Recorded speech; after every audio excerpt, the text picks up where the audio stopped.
د نسۍ په یوه څنډه کې مو دا ښوونځی هم ولید. دلته د زده کړو او تدریس خورا ساده توکي او محیط تر سترګو کیږي. داسې یو ځای چې له ورایه د محرومیت یو لوی مثال هم دی. جمعه خان فاتح هم همدغه ښوونځي کې زده کړې کړي.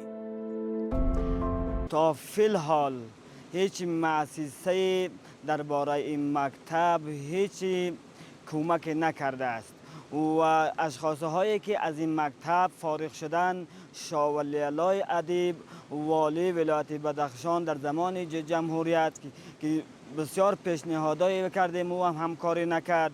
نیز جمعه خان فاتح از این مکتب نیز فارغ شده و او هم پیشنهاد کردیم، وعده داد، اما نمیدانم که روی کدام مشکلی بود که همکاری صورت نگرفت.